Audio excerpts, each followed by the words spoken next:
change the font presentation. Yes, yes. It's visible. Is it visible from your phones? Yes.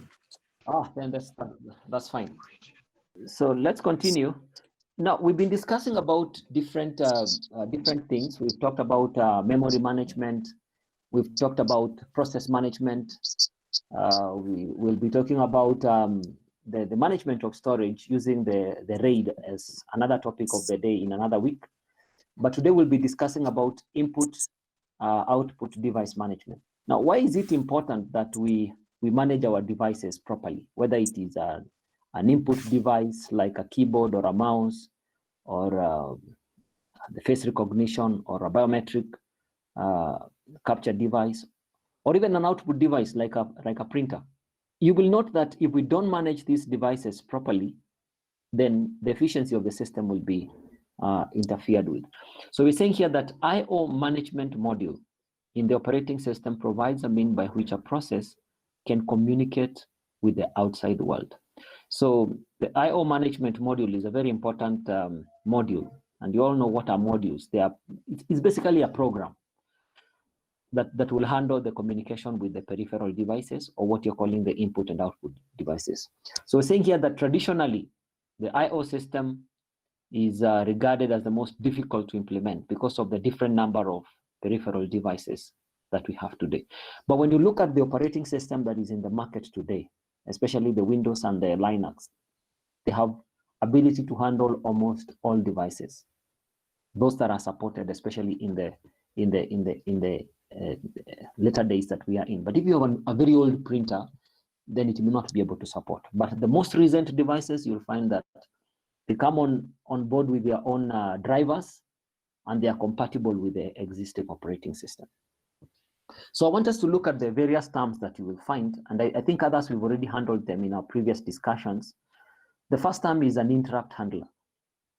Yeah, so we're saying here that an interrupt handler, the best way to handle an interrupt is to have what we call an entry process starting I/O operation block, meaning that basically we say that an interrupt is an external request that direct the current activities of the processor so that it can handle another activity.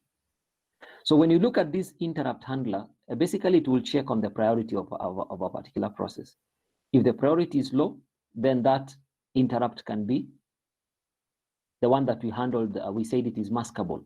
But if it is a high priority interrupt, then what happens? The non-maskable, it cannot be ignored.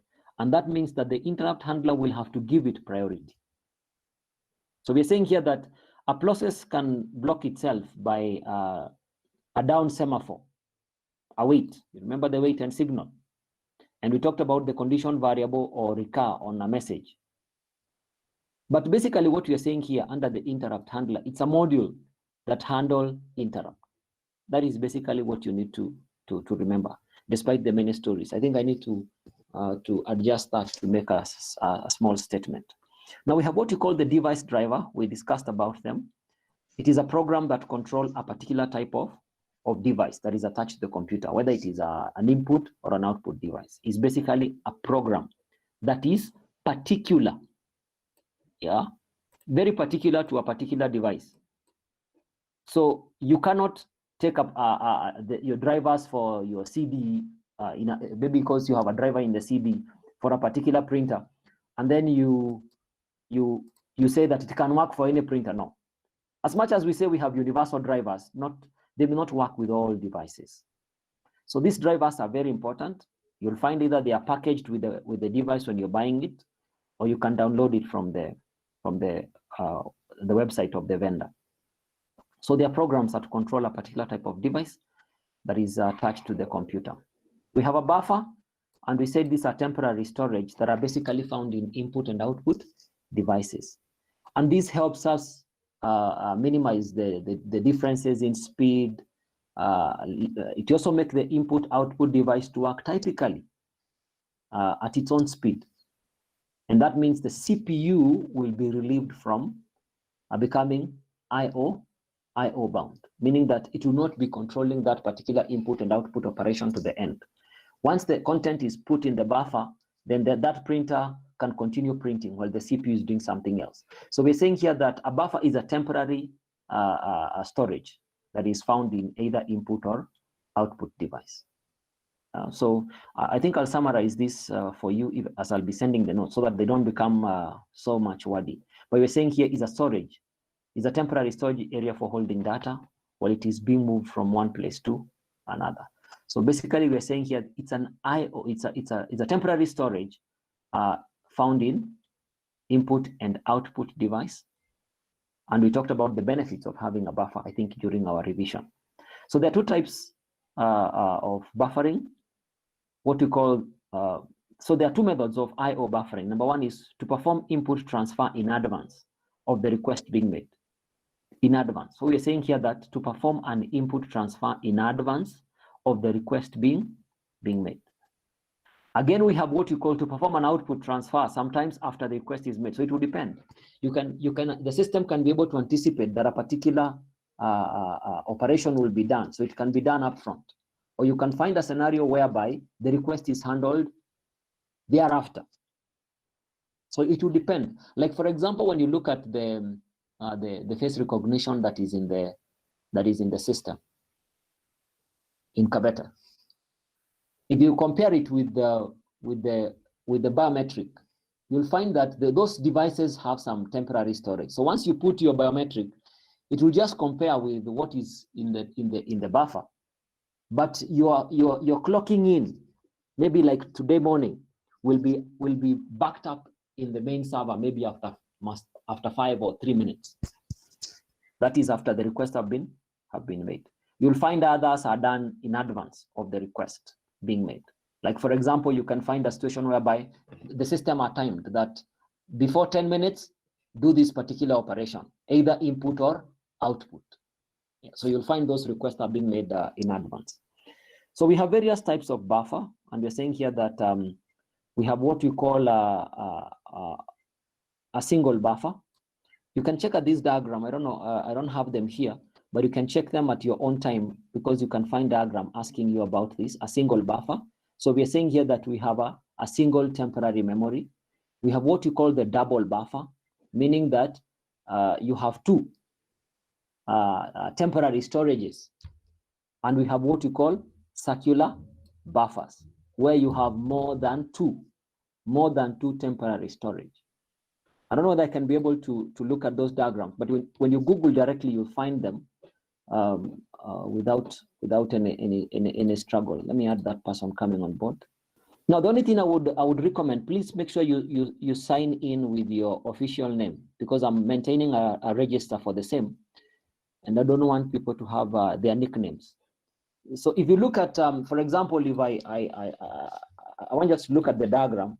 So with a single buffer, we are saying here that the input and output device will actually have a single point of temporary storage. So buffering is important because, as we discussed in the revision for the March-April 2020 exam series, you will find that you are able to release the CPU to do other things instead of the CPU becoming bound to wait for an I/O operation to complete. So you're likely to find this in exam where you're told to draw a single buffer or a double buffer. Let me have this diagram here.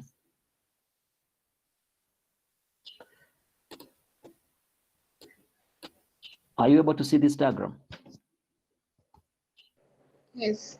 Yes. Now, when you look at this, this is what we're explaining. You can have either a single buffer, you can have a double buffer, or you can have what you call a circular buffer. Now, the first one is no buffering, where the input-output device communicate directly with the user processes. That is no buffering. Again, when you talk about the single buffer, we are saying here that when you're moving an input-output device within the operating system, there is some temporary storage where the input and output device can store its data before the user program can access it, before it is moved to the user program. Now, with what you're referring to as a double buffer, we are having two temporary storages within the operating system. And then once that information is stored in these 2 or so buffers, it is moved now, the data can be moved to the user program. Yeah. Again, now, when you look at the circular buffer, we are saying here that if you look at this, we are saying that you have more than one temporary storage within your operating system, so that the input and output device can store that data in a multiple points, and then now the data can be moved to the user application. So those are the 3 main types of buffering. Of course, no buffering means the data moves directly from the input output device to the user program. Now, this user program can be that software that is running your printer, or that software that is running your scanner. And that means that the CPU will have to control the operation to the end. But now with the buffering, it will mean that the input and output device will actually communicate with this buffer, and then now the user program can send the data to the respective end.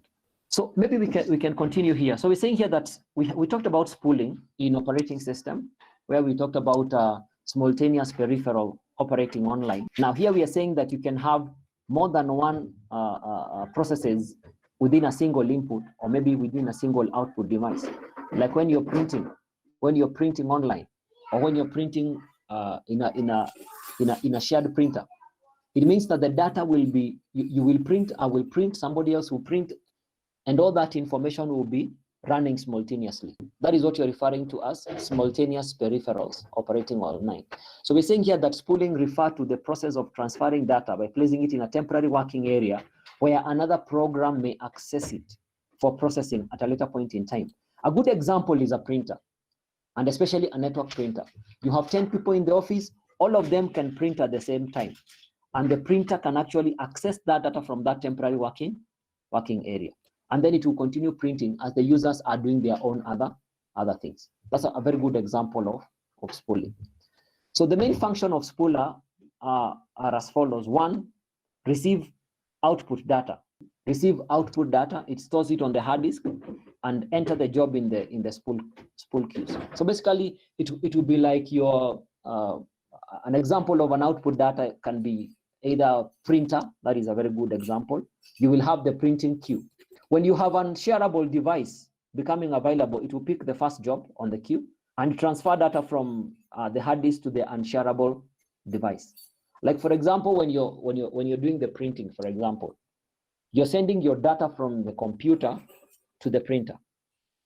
Of course, the data may be coming from a hard disk somewhere, because your program is running in memory and it is being housed in the hard disk.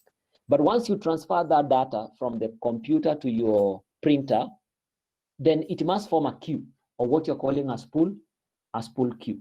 And those are the main functions of the spooler. So we're saying here, note that the job in the spool queue can be prioritized, and this will depend on the type of system. For example, in the Safaricom customer care service, if I can give an example, you're making a call and you're in prepaid, and somebody else is in postpaid.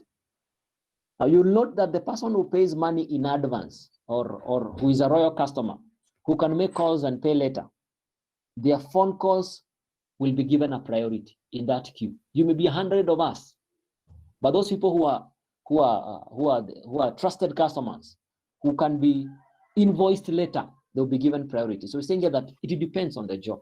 But when you're printing, there will be no priority. The first person to say print will be the first person to find this work being printed. Now, what are the advantages of spooling? Number 1 is processes are not suspended for a long time. Yeah, because you're saying that as long as I'm the first person in the queue, I know I'll be served first. If I know I came slightly later, my work will be handled. So that the time that you would waste waiting to say print again and attempting again, no, it's not like making a phone call where somebody is busy and that call is dropped. But here we are saying here that processes are not suspended for long, because the first job that is on the queue, once it is done, the second job is picked, and that saves time. Again, if you're doing printing, for example, it is possible to do what? To do multiple copies. You can print more than one copy at the same time. And that becomes a major advantage. Unlike where you have to say print, and then print again, and then print again. Now, what are the disadvantages of spooling? You need large amount of disk space, especially for your input-output device. That's why you find the current printers are having a storage of even 512 MB, 1 GB storage, and that's cost money. And that's why you find that some printers are more expensive than others. Increased disk traffic. That's common because you're saying you can be able to allow what? Spooling. More than one simultaneous peripherals operations online. Not practical for real-time environment where you expect immediate feedback. You cannot use spoolers. It may not work. It only works where you can send a job and then wait for a few seconds or a few minutes, and then it is, the output is given. So we have what we call a device controller. Now, these two terms are very confusing. We have what we call the device controller and we have the device handler. I wish I would push them up so that they are all together. Let me see whether they can be together. Now, this is a hardware and this is these two terms are basically confusing, especially during the time of exam. We are told differentiate between a device controller and a device handler. Now, the device controller is a hardware interface between the computer and the I/O device. A device controller. It's a hardware interface between the computer and the input-output device itself. But when we talk about the device handler, it's basically a program. And we're saying here is a process responsible for servicing request on a device request queue and notifying the originating process which the service has been completed. Very important. So it's a device handler. And basically it handles what? Request from very other devices in the queue.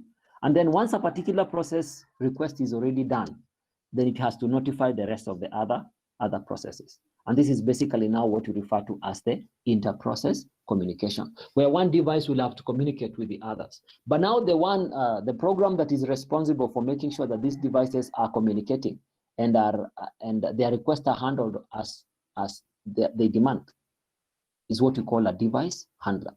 A device controller is a hardware, and it's basically an interface that is in input and output devices and the computer. So it's important to differentiate between the two. Otherwise, you may find yourself talking about a device controller instead of a device handler. So the two are very important. One is hardware. The device controller is a hardware. The device driver is the device handler is a process or is a program. So we're saying here that a device handler operates in a continuous cycle, and that is why you find, for example, when you slot in your flash disk, at times, depending on the speed of your system, you'll find others may take a bit of time, and then you'll find that it is shown on your screen. That is the work of the device handler.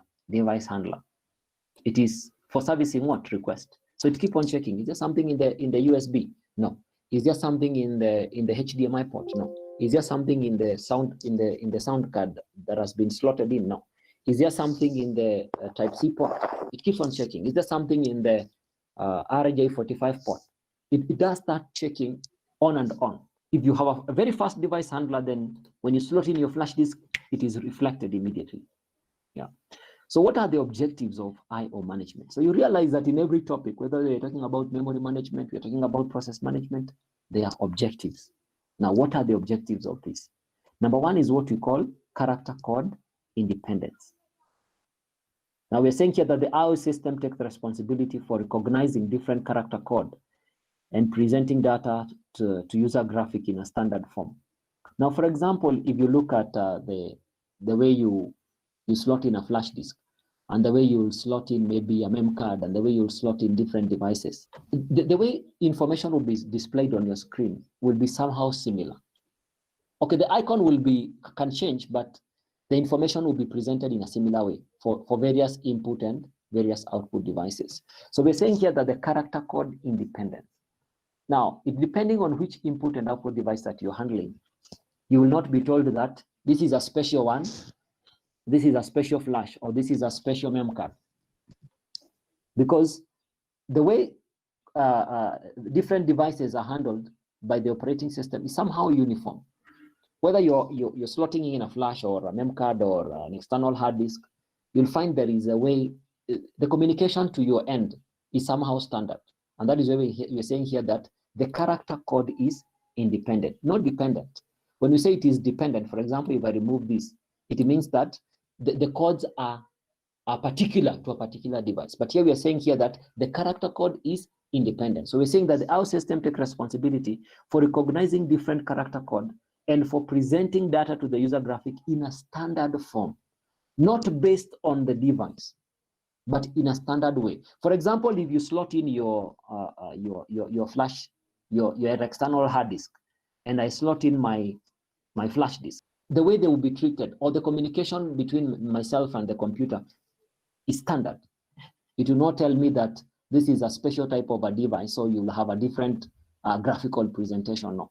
Again, there is what we call device independence, where different devices, whether you're operating a CD from your drive that is tied in your computer or inside your computer, or the one that is external, they'll not be treated in a uniform way. So we're saying a program should be dependent,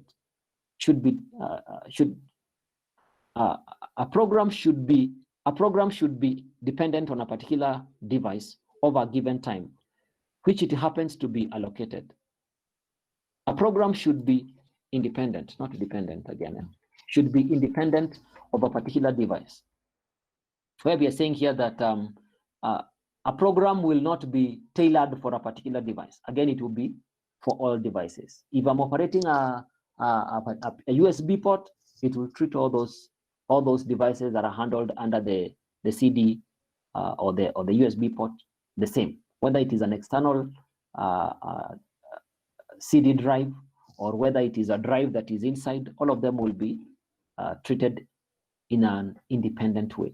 So it should not matter in which CD drive a particular disk is inserted. All of them will be treated the same way. Again, service independence of the kind ensures that a program does not fail because a particular device is broken or it is located elsewhere. So it doesn't matter where the device is attached. Whether I'll use my HDMI to connect to either to the projector, or whether I'll use the DB15, all of them will be treated in an independent way. Again, another objectives of I/O management is what we call efficiency. The aim is to have the CPU idling time as minimal as possible, and that becomes a major benefit. Again, we are saying here that uniform treatment of devices. It is the interest of simplicity and freedom from errors. It's advisable to handle all devices in a uniform manner, whether it is from a CD, whether it is from if I'm connecting for example, if I'm connecting my external device player, either from HDMI or USB or whichever port that may be there in my machine, there will be uniform treatment of those devices. Now we have three categories of I/O devices. Either they are human readable, they are machine readable, or they are communication. For example, the human readable input-output devices, they could either be printer, keyboard, mouse. Those are human readable. They are categories of I/O devices. The machine readable, they're basically used to communicate with electronic equipment. Like for example, if you have your disk drive, or you have your tape drive, or you have sensors, you have controllers, you have actuators. All those are helping the machine to read different data. And then we have communication. We're saying here that they're used to communicate with remote devices. For example, if you have a modem, if you have a digital line drivers, all of them will basically help you in communication. So we have three categories of input-output devices, all of them. I think you've handled the various types of input-output device in ICT and ethics, and you'll find that human readable are many. If you look at the various devices that are either for input or output, you can have a video, you can have a projector, you can have a keyboard, you can have all those. And there are others that will help machine to read data, and you have others for communication. So those are the three types of categories of I/O devices. So we have what we call block-oriented and character-oriented. Now, when we talk about block-oriented, it means that you're transferring bytes of data. And we talk about a byte, we are talking about 8 bits, maybe 1, 1, 1, 1. 8 ones will make 1 byte. But when you're talking about the character-oriented, is a stream. So we're saying they're called stream. You're transferring 1 bit at a time. Like for example, a mouse here is a serial kind of a device, yeah, or a character by character. So we're saying here that we have what we call block-oriented, and we're saying data is transferred in a block of bytes, and requires a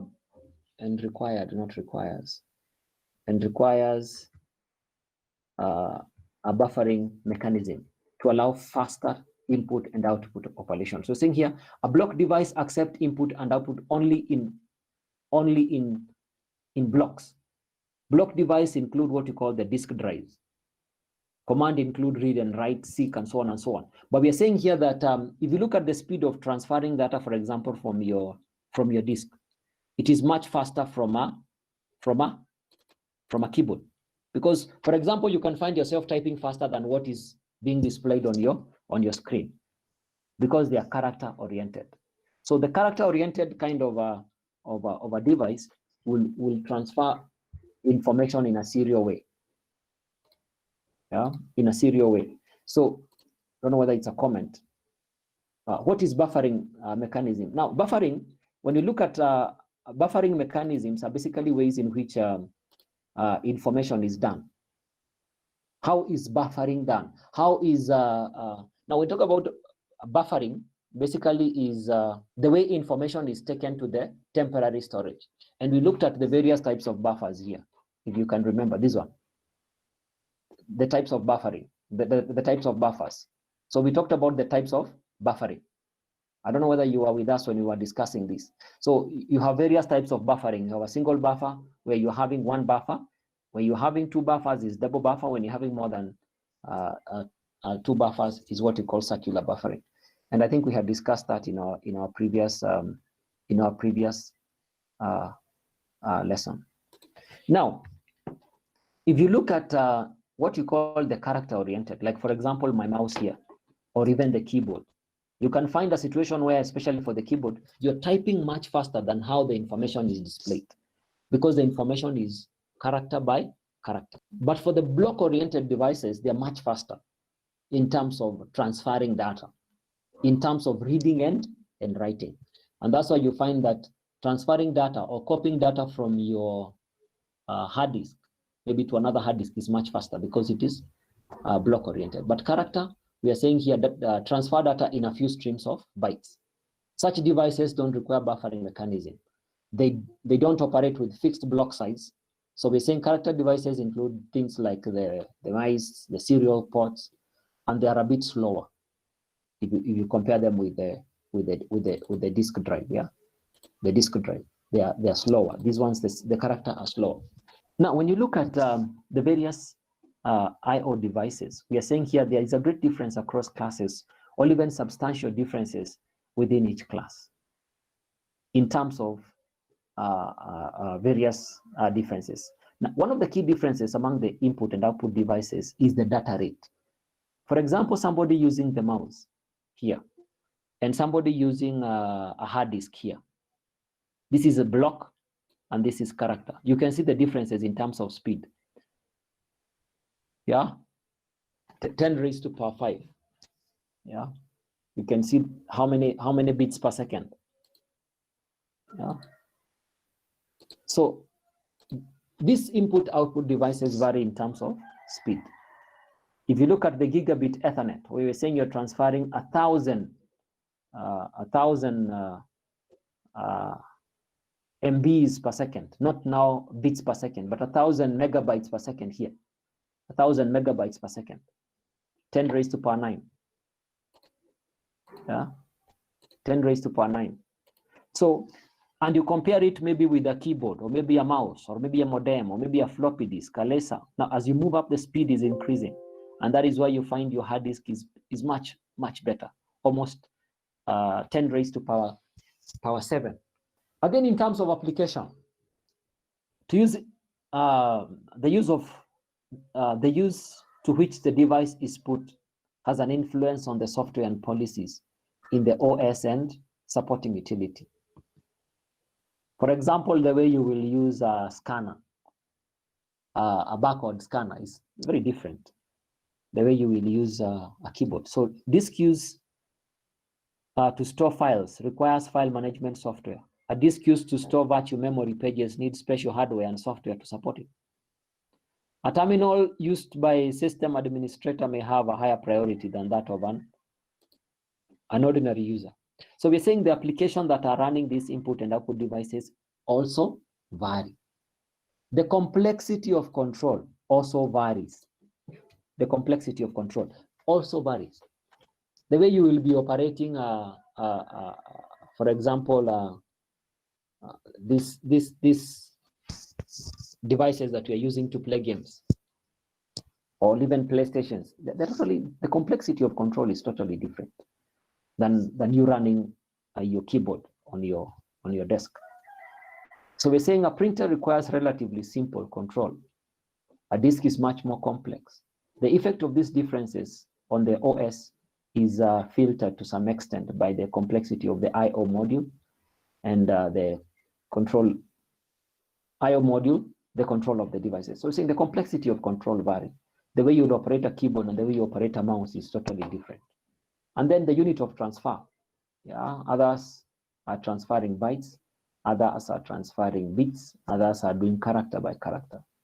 Again, data representation. How is information presented? We're saying different encoding schemes are used by different devices, including differences in character and priority conversations. And when you look at these data representation, yeah, as we discussed about the categories of these input and output devices, we say that others are human readable, machine readable, and communication. The way they represent data is totally different. And finally, the way they handle errors. So we're saying devices respond to errors in a different way. The way keyboard will respond to an error is very different from the way a mouse will respond to an error. Any query? Okay. Now let's continue. So when you look at the evolution of this input and output organization, in terms of the organization is totally different. Let me admit somebody. So we're saying here that these devices, the evolution of them in terms of the I/O organization or the evolution in input-output organization have really changed in a very significant way. From the days where input and output devices were directly controlled by the processor, to now where we are talking about now, the devices can operate autonomously with their own microcontrollers. Like today, you can find a printer that has a scanner that has a printer and has a fax in it, and you can be able to even scan copies and save them in an external flash disk without involving a computer anywhere. So we're saying here that the processor controls devices directly. That was in the old days.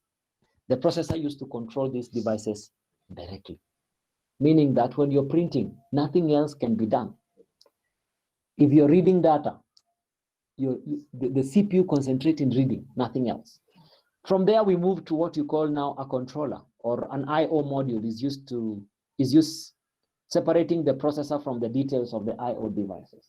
Now, this I/O module was an improvement, an input-output module that would actually assist the processor in handling some of the details of the input-output devices. Again, now they introduced the use of interrupts so that the input and output devices can send requests to the processor. That was an advancement. Again, we say here that the I/O module gained access to main memory through direct memory access, DMA. Now, the introduction of the DMA meant that an input-output devices could transfer data directly after getting permission from the processor. From there, the input and output devices evolved, where we're saying an I/O module is enhanced to become a separate processor, where we are saying that an input-output device can independently work without the help of what? The CPU, where you find that you can scan document from a particular scanner and save it in your flash disk. And I think you've seen these Kodak printers, especially in the we call them what? Studios, where you're bringing in your work in a flash or maybe in a mem card, and that guy can be able to select the pictures directly. I think we've seen that, yeah? And it is able to print. And it's not a computer, it's basically a display unit, or a human, it's called what? A human control interface, yes.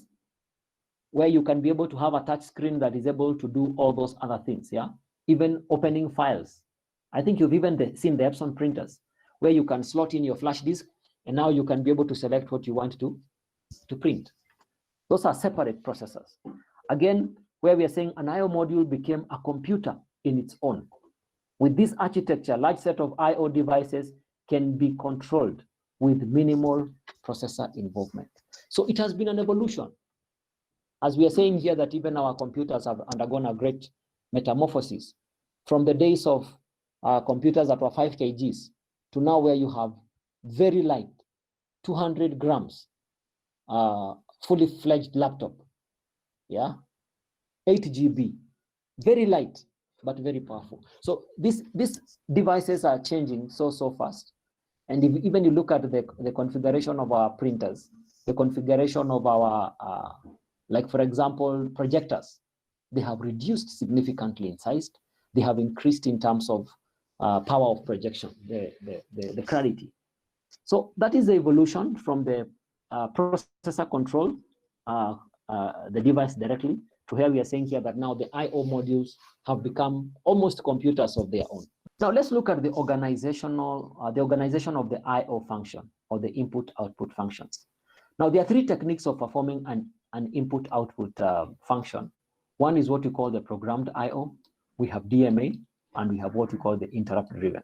And they're basically drawn from what you just discussed here, the evolution, where we are saying you can have the DMA, you can have an interrupt, and you can have where the I/O module become a separate processor by itself, or what you're referring to as now the device is becoming their own. Now, when you look at the programmed I/O, we are saying here that programmed I/O is a way of moving data between devices in a computer in which all data must pass through the processor. If you look at this diagram here, the programmed I/O, all the information must pass through the processor. Whether it is communication between the input-output devices with the memory, whether it is communication between I/O and a bus, all that communication is tied with the CPU. Now, what do you think are the challenges of having programmed I/O? There's a lot of wastage of CPU time, because the CPU is basically more bound to input and output operations. So the throughput, or the number of operations that can be completed per unit time, become lesser. And that becomes a big challenge. And now, and we say the CPU is a scarce resource. Memory, again, is a scarce resource. So we must manage these scarce resources in a better way. So, and that's why we have now the evolution of all that. Now, from programmed I/O, we have what we call the interrupt-driven I/O. Now, if you look at this diagram, and you look at this diagram, there is a slight difference. We have the CPU, we have an interface, we have devices, all these I/O devices. When you look at this, the I/O devices are directly communicating with the CPU. But when you look at the interrupt-driven, we are saying here that an input-output device will communicate with an interface here that we are calling the interrupt-controlled I/O, or the interface, and then send an interrupt to the CPU, and then an acknowledgement is given, and then the I/O device can do whatever it wants to do. So we're saying here that the processor issues an I/O command on behalf of a process.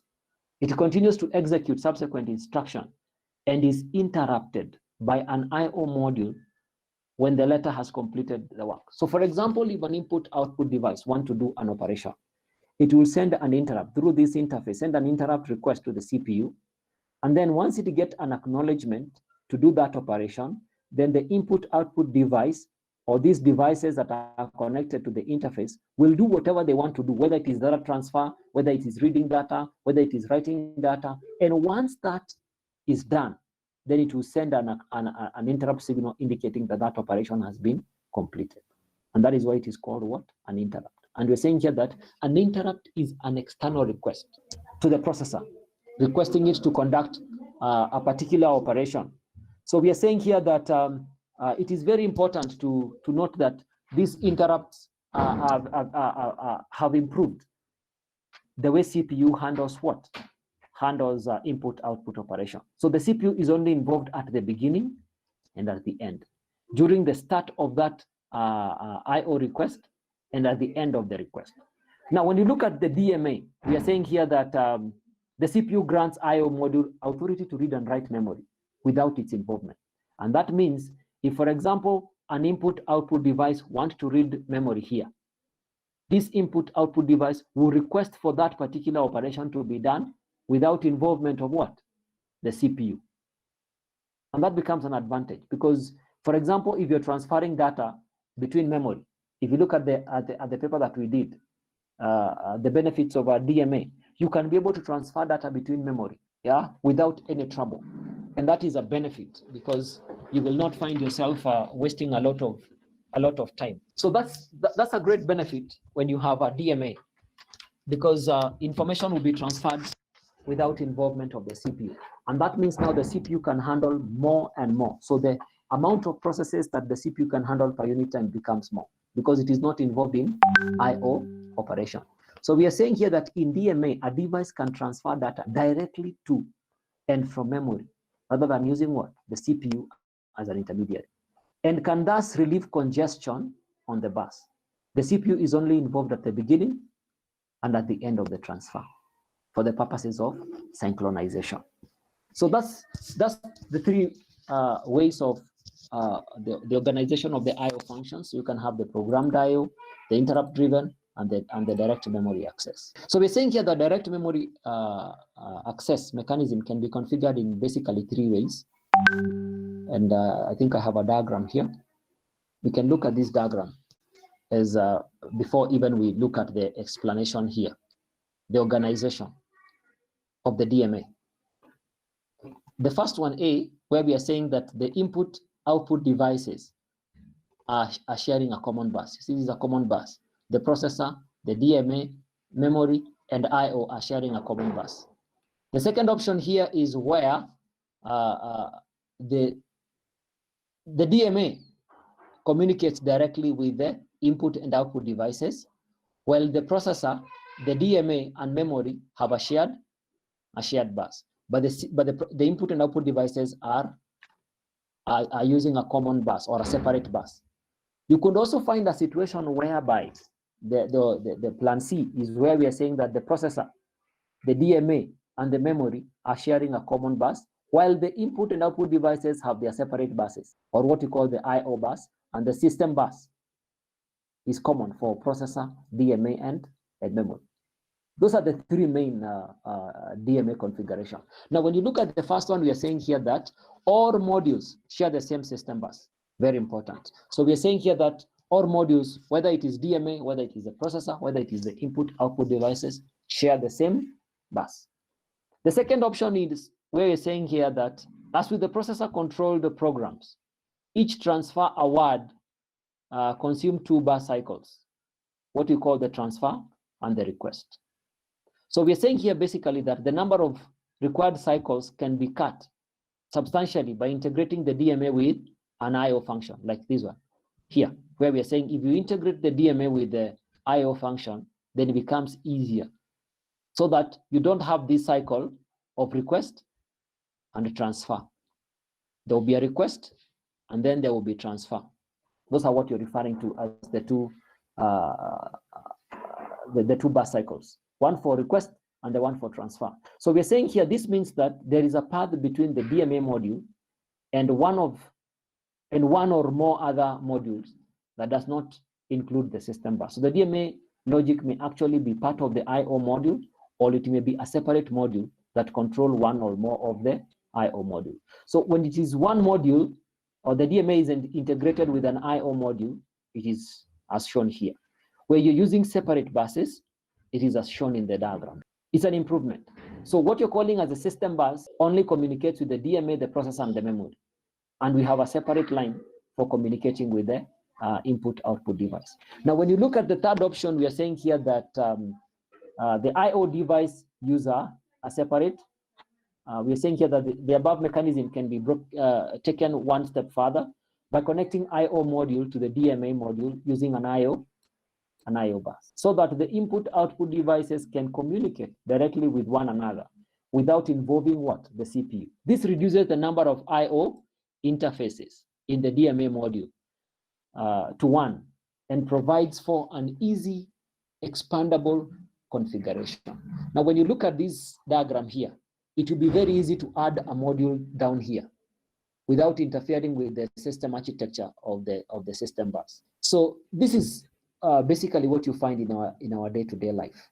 The third option, the I/O bus, the input and output devices have their own way of communicating. So those are the three options that you find there.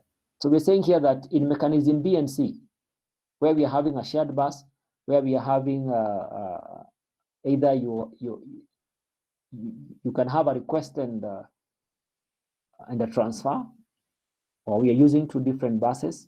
And C below, the system bus that the DMA module shares with the processor and the memory is used by DMA module only to exchange data with memory and to exchange control signals with processor. Just an explanation. So this diagram is very important. As much as you may not be able to master all this, if you have this diagram, then you have all the explanation of the DMA mechanisms that can be configured. Yeah, and this is in this figure. I think I deleted I removed this figure in a variety of ways. Yeah. So this is how it can be organized. Any question? Are we faring on well, or I'm alone? We talked about the buffering mechanism. We are done. What is an interrupt vector? Now, we said here that an interrupt is an external request. An interrupt is an external request to the processor to perform a specific task. So it will have to suspend the current work to do something else. And if you can remember what you learned, I think in your form 2, we said what are vectors? True vectors have what? They have magnitude and direction. If you remember what you discussed about the true vectors. So a vector must, it has magnitude and has direction. So an interrupt vector basically will give direction on what needs to be done. It's an external request that is basically very, very specific. Maybe you can look at the exact wording for the operating system. I don't know whether I can be able to get it here. Just 1 minute as we handle the others. So we're saying here that an interrupt vector, as I was saying here, that a vector is true vectors have magnitude and direction. That is in mathematics. So we're saying here that an interrupt vector is a data structure that associates a list of interrupt handler with a list of interrupt requests in a table. So it's basically a summary or a data structure showing the various types of interrupt requests. So an interrupt vector, we are saying that an interrupt vector is a data structure that is associated with a list of interrupt handlers with a list of interrupt requests in a table. So it's a data structure of various interrupt requests. So we have the other question was on what? I/O disk read operation involves several interrupts. Explain two types of interrupts that are likely to be used. An input-output disk read operation involves several interrupts. Explain two typical interrupts that are likely to be used. So when you're dealing with an input-output disk read, if you're reading a disk operation, explain two types of interrupts that are likely to be used. Now, when you're doing when you're reading data from a disk, what are some of the requests that are likely to be involved here? Input-output disk, I/O disk read operations. When you're reading data from a disk, what are some of these requests that you're likely to find? Let me just think over it and see the various types of interrupts that you're likely to find. As we continue, I'll be thinking about this, and I'll give you an appropriate answer. I'll be answering the question on the IO disk read operation as we go by. Any other query? Let's continue. We'll be looking at the next subtopic on principles of IO software, the goals of IO software, and you'll find that they will be overlapping with this we discussed above, where we were talking about what? We were talking about objectives of IO management. They'll be overlapping. They'll be overlapping. You'll find an overlap of the two. So let's look at the principles or the goals of IO software, or the input-output software. Number one is what we call device independence. Yeah, these input-output softwares are very important. Why? Because they are responsible in making sure that the input-output devices do not have a specific program for them. Input out. So we're saying that it should be possible to write a program that can access any input-output device.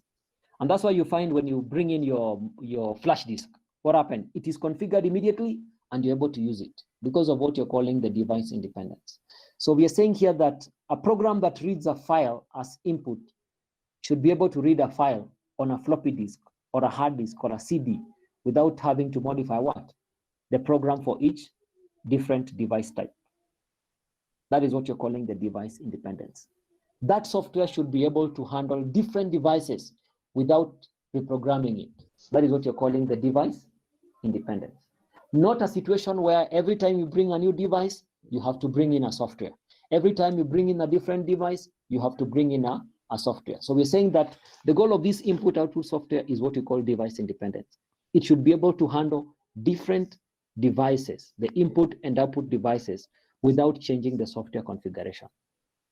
Again, there is uniform treatment of device. If, for example, you bring in an external hard disk, and maybe you only have one disk that is called C in your machine, then it should be able to read now. The next drive should be drive D. Whether you bring in whichever type of an external hard disk, if you bring in a flash disk, it is going to be given a name that is consistent with the immediate one that is in your system. So we're saying the name of the file or device should simply be string of integer and not dependent on the device in any way. And that becomes an advantage.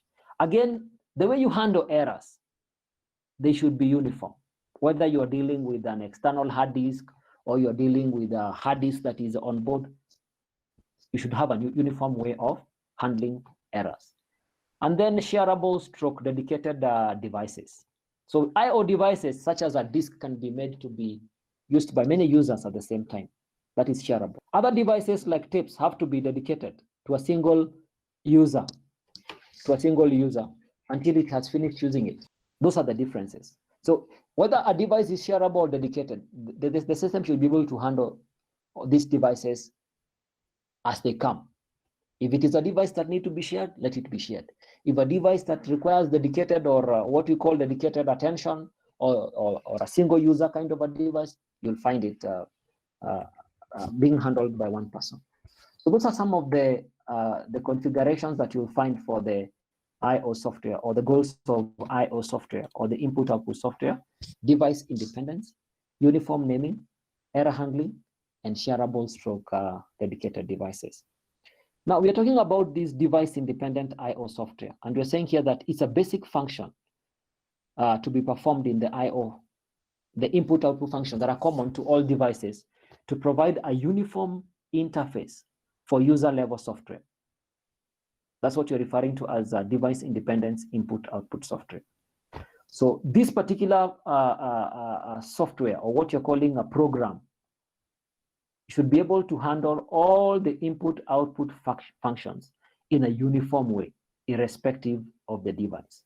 So the function of the device independent software is, I think we've discussed some of this.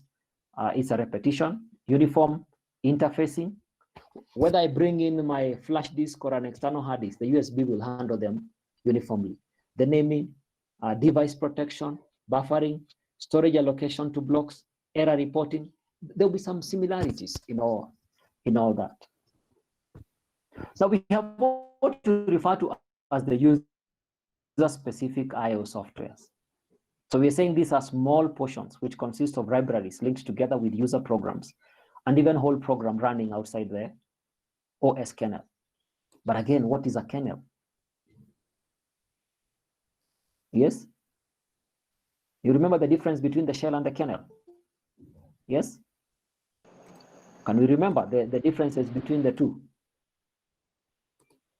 Yes? What is the difference between the shell and the kernel? You've forgotten? Can I try? We basically, Can you hear yes, please try. A shell. Yes. A shell is a program which allows a user to access the computer system. Yes. And also it can act as an interface between the user and the computer. While the kernel is the way through which the program through the program yes. can access a hardware. Is that true? Okay, let's hear a different version. There was somebody else who was commenting, yeah? Who was this? Hello. Yes, you can. I want to try. You can try. Yeah, so the main difference between the kernel and the shell is that kernel is the core of the operating system. Yes, and the shell is an interface that communicates with the kernel. Okay. Yes, the last person, yes, just try. I think the shell is a program. Yes. Which allows the users to access the computer system. And it is an interface. And the kernel, the kernel is the way through which programs access the hardware. Okay. That's a good attempt. So we're saying here that if you can remember what we discussed in our previous lesson, we said that the shell is the outermost part of the operating system that interacts with the user command. You remember that? And we said that once, for example, you're communicating with your computer and the command is not valid, then that command is not passed to the command processor for execution.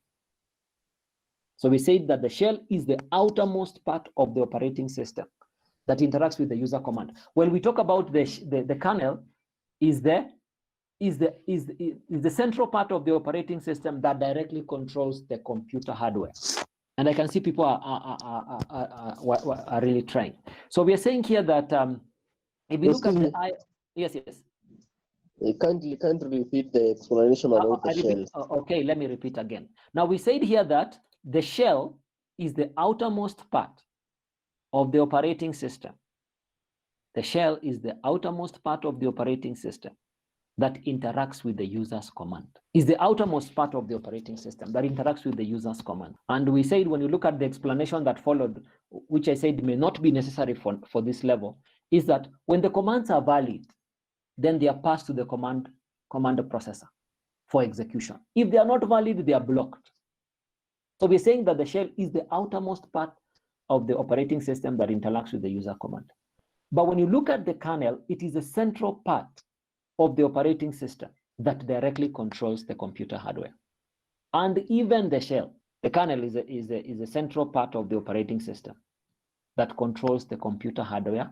Even the shell is a central part. I hope that is fine. So we're saying here that we have what we call the user-specific I/O software. The user-specific Excuse me. Yes. What is this user's command? User's command? Yeah. They're basically user's request. Thank you. Yes, they're user's request. For example, you want to say print. That is a command, yeah? So what the kernel will, what the shell will do, will check whether that printer is available or it is attached to your computer. If it is not attached to the computer, what is going to happen? You may be prompted with a message telling you that the printer is not available, or you may find the printer is not responding. So you're able now to check and see what is the problem. I'm not able to print. Yeah. That is now what you refer to as the shell. It is the outermost part of the operating system that interacts with the user command. Or maybe you're writing a program that is not valid, or you're not using the right syntax. Then it is the responsibility of the shell to check whether those commands are valid. If they're not valid, you'll find a whole list of errors. But the kernel now is the one that does the management of the hardware. I hope we are able now to remember the two. And it's very important we remember them, because at times you may be asked to differentiate between the shell and the kernel, and that is 4 marks. If you needed if you needed a 40 to pass, you only need 36. So we're saying here that there are some specific input-output software, and we're saying that we're saying here that these small portions, which consist library linked together with user programs, and even whole program running outside the OS kernel. That means you have to bring them on board, because they are specific to a particular input or output. So these softwares must be loaded because they are outside the kernel. So that is basically under the input output, and I believe it's a small topic, but can give you an overview how far we've come to the point where the processor was directly controlling the input output device and memory, to a situation where now you can transfer data between an I/O and an I/O. You can transfer data directly from memory to I/O, or from memory to memory, without involving what? Involving the CPU. Now, when you look at the next topic, is basically something that you have handled in your ICT and ethics. Yeah. Did you talk about the hard disk, the parts of the hard disk, where you talked about the platter, you talked about the tracks, you talked about the sectors, you talked about the bloom, you talked about rotational delay, or what you call rotational latency, you talked about the seek time. Have you discussed those things? Let me see a yes or a no. Malim. Yes. Just go through them. No, I'll have to go through them. Yeah. But I'm asking, did you discuss something to do with the hard disk? Did you discuss something to do with the various storage devices? I believe you must have discussed about the zip disks, the jazz disks, the floppy disks. Yes? Some, but not all. Not all. Yeah. But here now we'll be concentrating on the hard disk. Yeah. Because it is our main secondary storage. Okay. Yes. So I can see some comments here. Internal interrupts. It arises due to illegal and erroneous use of instructional data, e.g. Stack Overflow. Internal interrupts, yeah. Had somebody raised about that? 2 types of interrupts that are likely to be used. There is also external interrupt from external failure or power failure. Finally, software interrupts. I have forgotten. Nope. We've never discussed them in detail. Okay. Maybe we continue, and then maybe we'll handle those questions. Now, we're looking at what you call the disk and disk operations. And here we are discussing about the hard disk in short. And we're saying here that if you look at your hard disk, you'll find a number of things here. I don't know how I have that diagram here. This one. If you look at this diagram, yeah, we have the boom, we have the head, we have the sector, we have the spindle, we have the track, the concentric circle, we have the platter, the surface where information is stored. Now, I want us to discuss all these, the cross-section of the disk, one after the other here. So we are saying here we have what you call, the first one is what you call, now, we want to discuss the cross-section of this, but we're saying here that we have disk performance parameter. We have what you call to read and write. What is the difference between reading and writing? Maybe I need to add here in detail. So when we talk about read can also be access. Yes. Read stroke access. What else is to read? If I say I'm writing, it means to store. It means to store. It means to, others will talk about burn. Yeah. Burn, yeah. What is the other synonym for writing? To save. I don't want us to use save because saving can be okay. Yes, it can be saving. Yeah. To read is to when you say I'm reading, I'm accessing. I am retrieving. I'm retrieving. Yeah. So we're saying here that to read or write, the disk head must be positioned at the desired track at the beginning of the desired sector. So these terms, I want you to remember them very well because we'll be talking about reading and we'll be talking about writing. So when somebody says, explain the difference or differentiate between reading and writing. Somebody saying I'm reading, it means that person is retrieving or accessing information. If somebody says I'm writing, it means that person is burning, storing, or saving. Those terms are very important for us to remember at this point. Now we're saying here that we have what we call a disk platter. And we're saying here that it's a flat surface. Let's not repeat it again, yeah? It's a flat circular disk substrate, this one here. This surface, or this surface here, all this is a disk platter, the whole of this, or the whole of this is the disk platter. It is the surface where information is stored, the platter. It is the flat circular disk substrate, coated on both sides with a magnetic disk substance used for storing data. That is where you store your information. So the substrate may consist metal, plastic, ceramic, or glass, on which the magnetic grains are bounded. It is a surface where information is stored in a simplified language. It can be made up of different types of material, but it is that surface where information is stored. Now, when you talk about the head, you'll find others talking about the read, write, head. Now, the head is, we're saying here that the head are the small parts of the disk drives. Disk read stroke write head are the small part of the disk drive that move about on the disk platter and transforms platter magnetic field into electric current. So the head is the one that is used. It is, I don't know whether to call them, they are small parts of it's a small arm, or the head is a small arm that helps in reading and writing. That's what we call a head. Now, when you look at the surface, is the same as basically the platter. We're saying the surface of the hard disk is where all the fun takes place. It is where the reading and the writing takes place. It contains track and sectors. It is more of the platter. It's more of the platter. It's the surface. Again, the track. They are basically concentric circles. Yeah, they are concentric circles where information is written, and you'll find that when the read-write head is moving, yeah. If I go down, you see these circles here. The circles are what you're referring to as the tracks. These ones, see the track.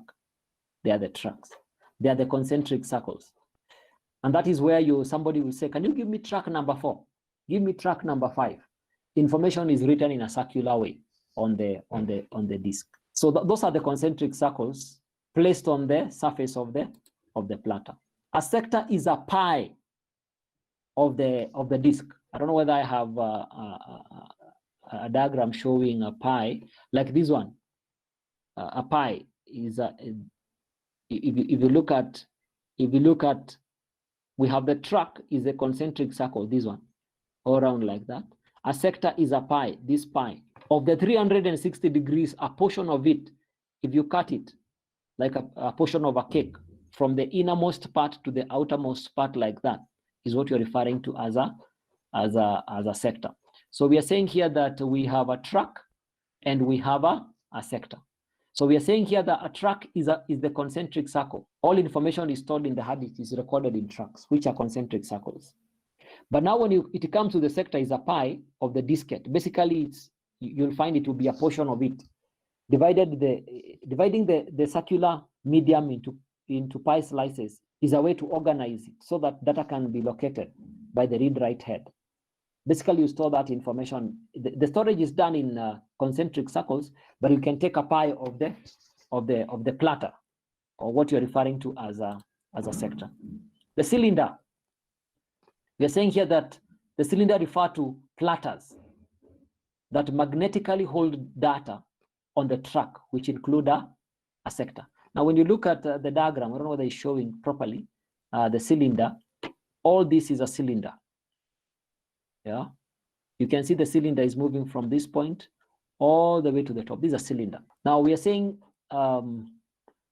each platter is divided into track. A cylinder value is the number of tracks on each side of each platter. Each platter is divided into tracks. And we say, what are tracks? Tracks are what? Concentric circles. So the cylinders are very fundamental because, of course, they will cut across a number of those concentric circles, or what you're referring to as tracks. But you'll find that it will be a combination of so many platters from the first, second, third, fourth. If you pick a portion of all of them, then you get what you refer to as a cylinder.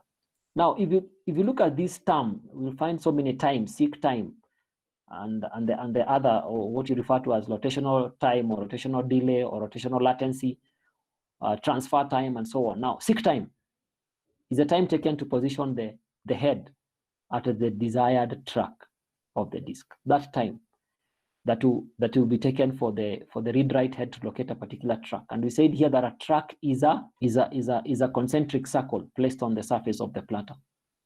That time that you'll be able to locate a particular track is what we refer to as seek time. We have what we call rotational delay or rotational latency. It is the time taken for the beginning of the sector to reach the read-write head. A particular sector, or that pi, before the time it will take for that pi for the read-write head to get to the right sector is what you refer to as rotational delay or rotational latency. We have what we call transfer time. How long does it take to move data? From the time you say send, or from the time you say paste. So we're saying that in hard disk, data transfer rate depend upon the rotational speed of the platter and the data recording density. Very important. And that is why you find that a 1 terabyte hard disk will transfer data faster than a 10 GB hard disk because of what we refer to as the data density. So you'll find that information is scattered in different locations. So the read-write head moves more. So the transfer time becomes more. So we are saying here that the hard disk data transfer rate depend upon the rotational speed of the platter and the data recording density. So the higher the recording density and the higher the speed, the higher the transfer rate. So we have what we refer to as the timings of the disk. And you can see here we have waiting for the device, waiting channel, we have seek time, rotational delay, and data transfer rate. All these will actually determine the speed of your disk. The seek time, rotational delay, and the transfer speed will basically determine even the waiting time for the user. Also the timing of the disk I/O transfer. And we're saying here that the access time will be a combination of many other times, which will be seek time plus rotational delay plus transfer time. So if you have a problem of your disk accessing information taking long, it can be either a problem of the seek time, it can be a problem of rotational delay, it can be a problem of transfer time. Time to transfer data, it takes longer. Rotational delay, locating the sectors is taking long. The seek time, the time taken to locate a particular track, time needed to move the arm to the correct cylinder. If all this increases, then you increase your access time. But when you reduce your seek time, you reduce your rotational delay and transfer time, then your access time becomes much better. We have what we call head crash. We are saying here that head crash will happen. Let me go back to the diagram. For example, if there is this read-write head, this head falls on top of this platter and it is not lifted out of it, is what we call a head crash. So when the disk is rotating, it is making scratches or on the platter. That is what we call a head crash. So, and you're saying here that a head crash is a hard disk failure that occurs when the read-write head of the hard disk come into contact with the rotating what? But again, what are the causes of this? Because what are the causes? What are the causes? What are the causes of this head crash? Yes, number one is what we refer to as improper shutdown of the computer. If you don't shut down your computer properly, just 1 minute, I want to add it here. Improper the computer. If you don't shut down your computer properly, you will suffer from head crash. Number two is viruses. Those are the two main causes of head crash. Very important, and you may find them in an exam setting where they are asking you, what are the causes of head crash? One of them is improper shutdown of the computer. The computer is reading or writing data, and then you run to the power socket and power your computer when the read-write head is on top of a platter. Again, viruses. When you're saying shut down, the read-write head must be moved away from the platter, but the virus will still tell the hard disk to continue reading, and yet you're shutting down. So you end up scratching your disk. We have what we call the disk caching. Now, we have what we call the cache memory. You realize the information that is likely to be required by the processor over and over again, it is not necessarily important to place it in the main memory. It can be stored in what we call the cache memory. Now, this cache memory is a very fast memory that provides information that is needed by processor over and over again, instead of going to access the information in the memory. And that is why it is called the cache memory. Now, this caching is a mechanism for improving the time it takes to read from or write to a disk by addressing a portion of the disk of a computer memory. The disk cache holds data that is recently read, written, and updated. It reduces the cost of the computer memory and at the same time make the computer faster. So disk caching is a mechanism of storing information that is frequently needed by the processor in what we call a cache memory. That is basically what we're saying. Instead of, and this normally happens even in our day-to-day life, the things that you need frequently, where do you place them? Even in the kitchen, you place them closer to where you can access them. Instead of walking to the store, you place them in the cache memory. You have a place where you put your sugar, you have a place where you put your tea leaves, you have a place where you put your salt. Those are temporary storages. They're small storages that will be that where you store things that you will need often. Now, in the management of the computer, we have what we call now the cache memory or the cache memory. It is a temporary storage, or it's a fast storage where that stores information that the processor will require over and over again. That is what we refer to as the cache memory. So the rest of the other are just explanation, where we're saying that this memory chip provides temporary holding area for data that is currently subject to repeated access. So it's basically what I'm trying to explain. So we are saying here that is a mechanism for improving the time it takes to read or write a disk by addressing a portion of disk as a computer memory. The disk cache holds data that is recently read or written and updated. It reduces the cost of waiting and having to go to the main memory to access information. And the main goal of disk caching is to improve the overall speed of reading information. That is very important. So we have the cache can also be constructed as part of the processor chip, as in the case of the Intel Pentium processor. You can find some processors that have temporary storages that you're calling the cache memory, so that it can be able to store information that is needed oftenly, so that it speeds up the operation. So the common strategies adopted to decide what data to overwrite are least frequently used or least recently used. So if you have information in your cache memory that has not been frequently used or that has not been recently used, it is replaced with the one that is recently used.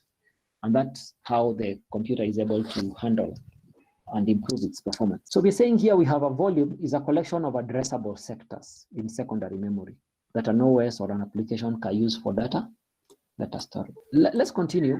Now, when you look at the cross sector, I think we've gone through it. We have the boom. The boom is the one that holds the read-write heads in a single axis. Yeah, we've talked about the head.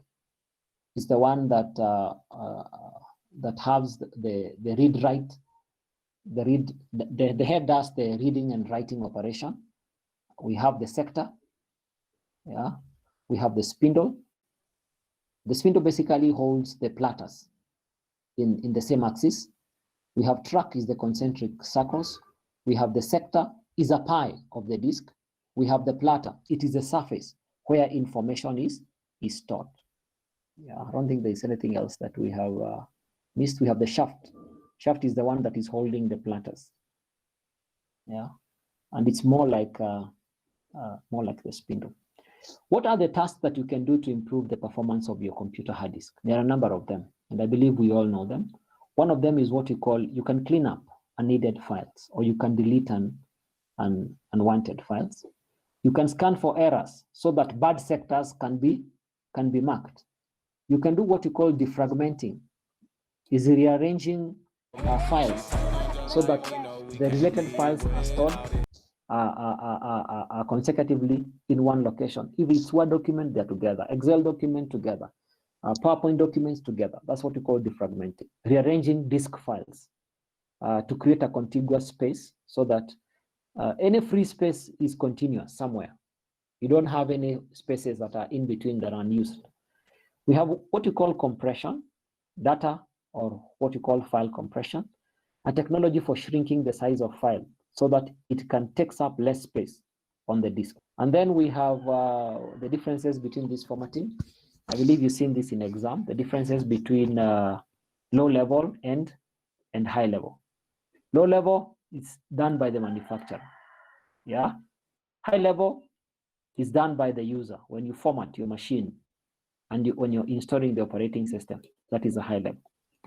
Now we have what we call define the structure of the disk. That is low level. Now in high level, it defines the file allocation table and prepares the disk for you. Those are the differences between high level formatting and low level formatting. High level is done by the user, low level is done by the manufacturer, just preparing the disk.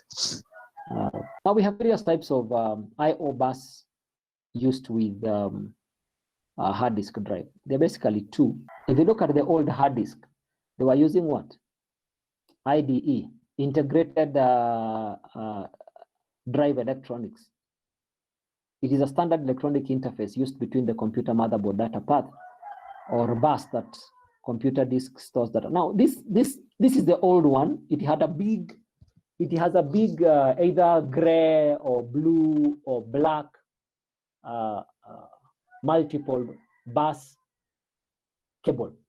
I don't know whether I'm able to Google the SATA kind of a cable. It had so many pins. The IDE cable. Let me just see whether I can be able to see the IDE cable. Yes, I've seen one. Maybe I can as well print screen so that you can see the difference. See whether I'll have a good one. Now, if you look at the old computers, we had this kind of a cable.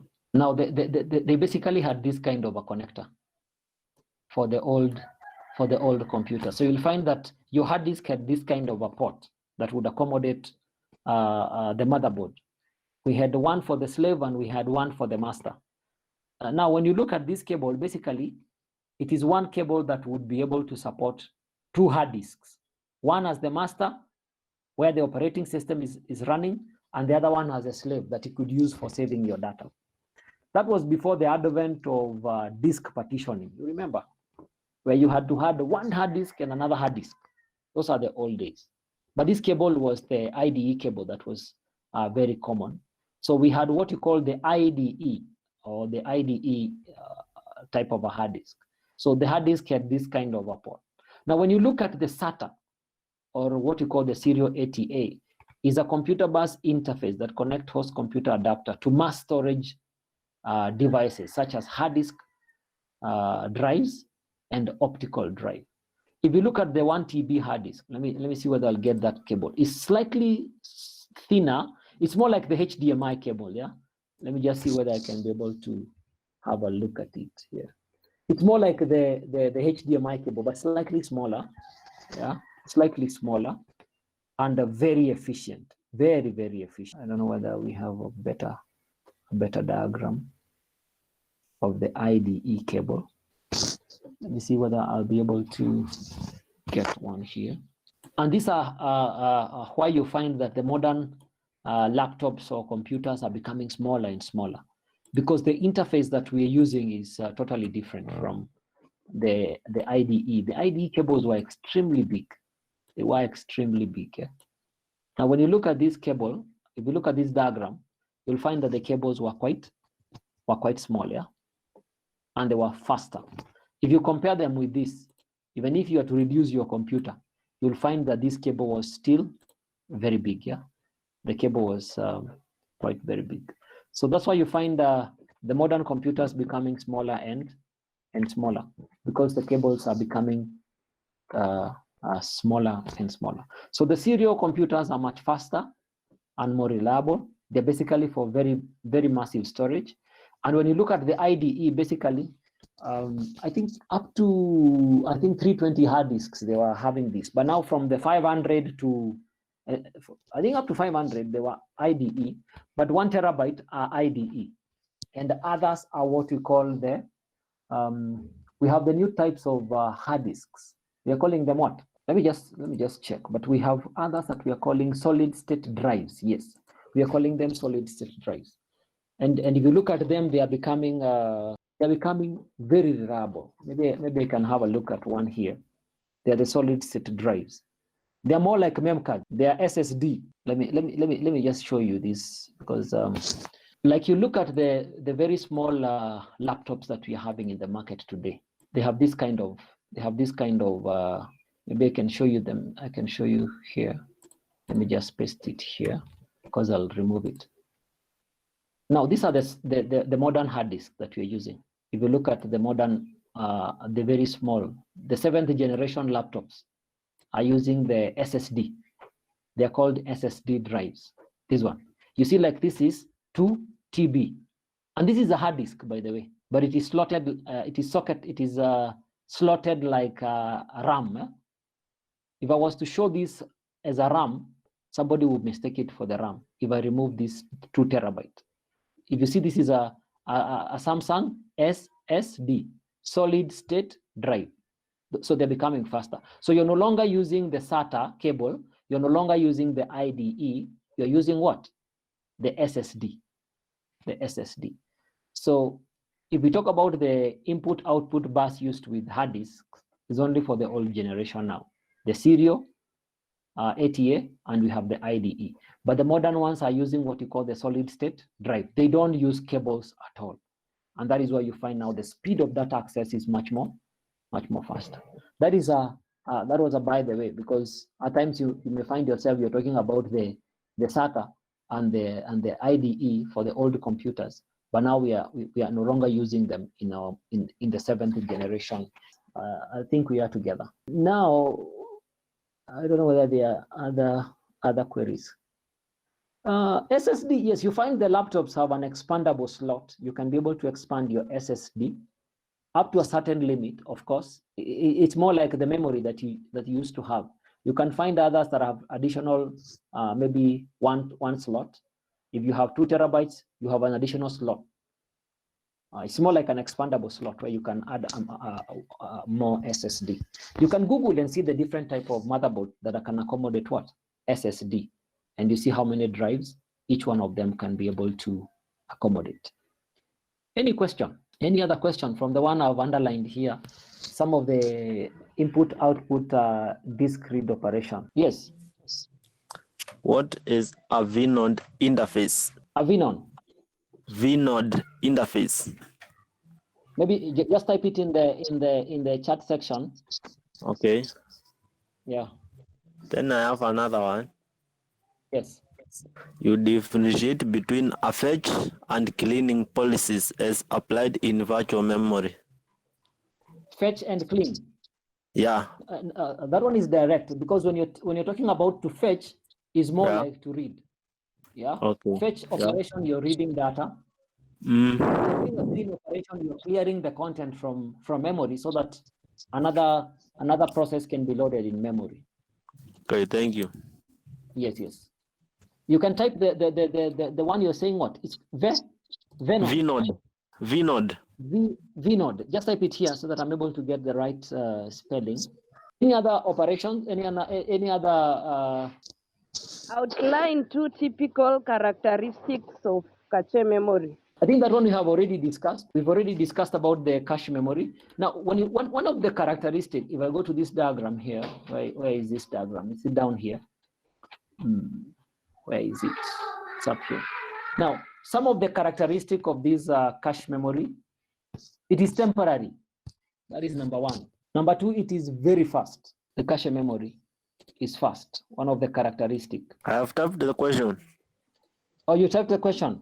Yes. So, okay, let me just handle that issue of cache memory. Of course, it stores data temporarily.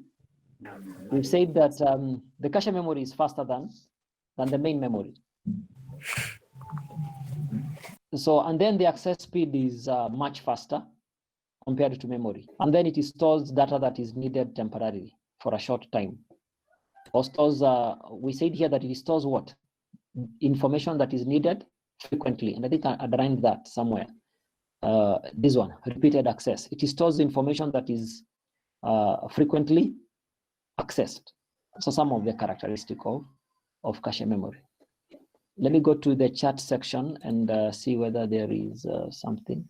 What is a vnode interface? I need to Google this. I think I've not interacted with it also. Feature of file system. Yes. It is one of the features of file system. Yes. Yeah. Okay, because I've seen it here in Google where they're saying the vnode is a kernel interface that separates generic file system operation from specific file system implementation. So I wanted to explain about it. Let me just check. So we're saying here that the vnode defines the operations that can be done on a file, within a file system. Yes, yes. So the vnode, we're saying here that from what I'm seeing here in one of the explanation, we are saying that the vnode interface defines what can be done on a file within a file system. Okay, thank you. It defines what can be done within a file system. I have a question. What are the principles of memory management? The principles of memory management. I think they should be the same as the objectives of memory, the principles of memory management. We're saying there are 5 memory management basic principles. That's why I'm saying they are basically more like the objectives of memory management. Yeah, we have, where are these? Memory management basic principles.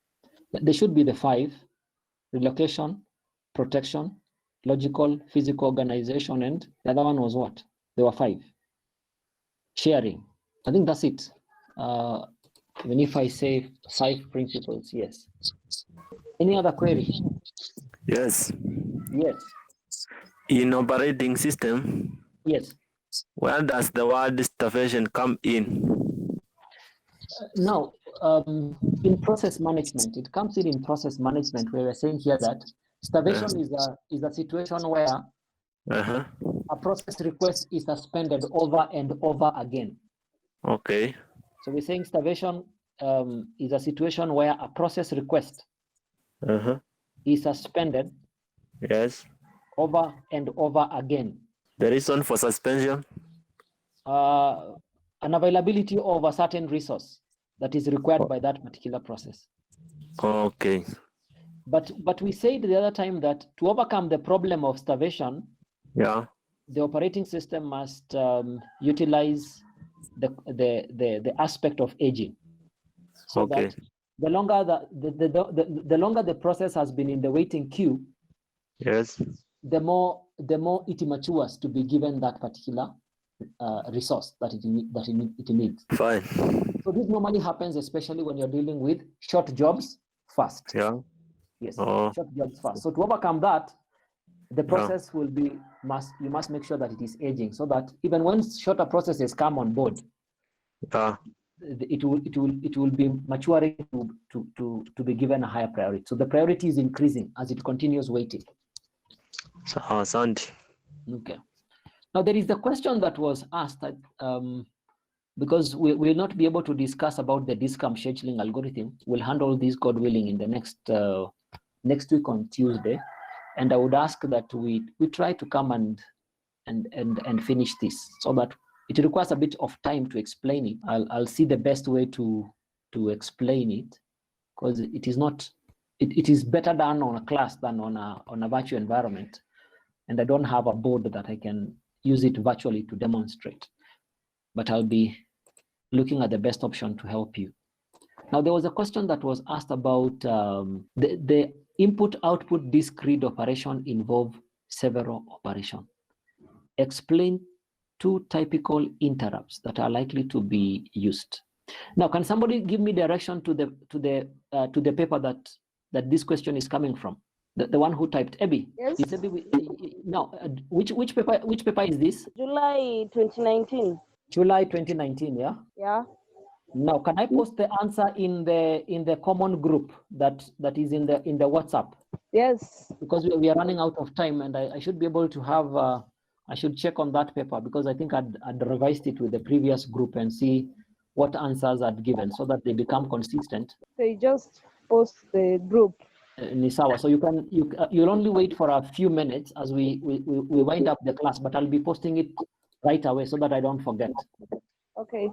Yeah, so maybe for all of us, we will wait for the answer in the WhatsApp group. I'll just type the question in my laptop and place it there immediately, so that we don't take a lot of time. So I wish you well, and enjoy your weekend. Take care of yourself.